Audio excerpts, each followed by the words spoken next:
হয়েছে। এই যে এই তিনটা ঘটনা, তিনটা মানে ঘটনা দেখাইলাম এখানে, তিন জায়গায় তিনটা ভাস্কর্য নির্মাণের মাধ্যমে।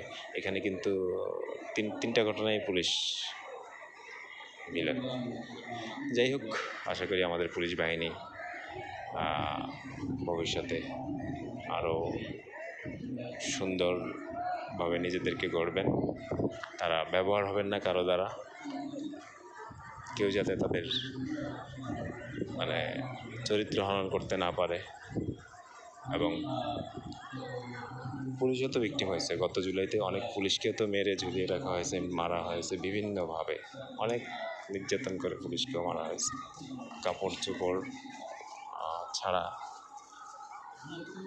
মানে মেরে ঝুলিয়ে রাখা হয়েছে ফুটওভার ব্রিজে বা গাছে।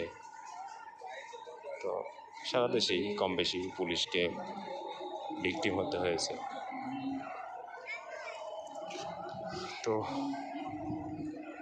সেই পুলিশ যারা পুলিশ যারা মারা গেছেন, যাদেরকে মেরে ফেলা হয়েছে বিভিন্নভাবে, এই ছাত্রদের পাশাপাশি যারা ছাত্র মানে মারা গেছে গত জুলাই অভ্যুত্থানে এবং 5 আগস্টের পরবর্তী সময়ে, বিগত 5 আগস্ট পরবর্তী সময়ে যারাই বিভিন্নভাবে ভিক্টিম হয়েছেন, মারা গেছেন, পুলিশ সহ সকলের হত্যার বিচার হোক এবং প্রত্যেককে আইনের আওতায় এনে বিচার করা হোক। বিশেষ করে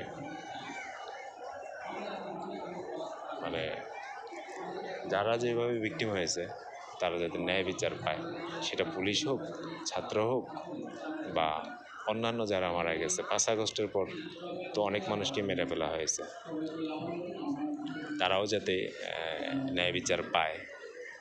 আশা করি ভবিষ্যতে যারা সরকার হবে তারা বিষয়টা গুরুত্ব দিবে এবং ন্যায় বিচার প্রতিষ্ঠা করবে।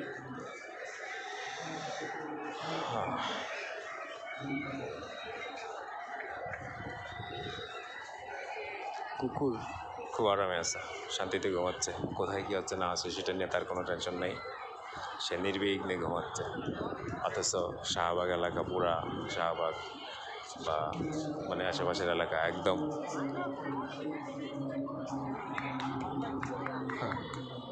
ভয়ঙ্কর অবস্থা, রাস্তা দিয়ে হাঁটার মতো পরিস্থিতি নেই।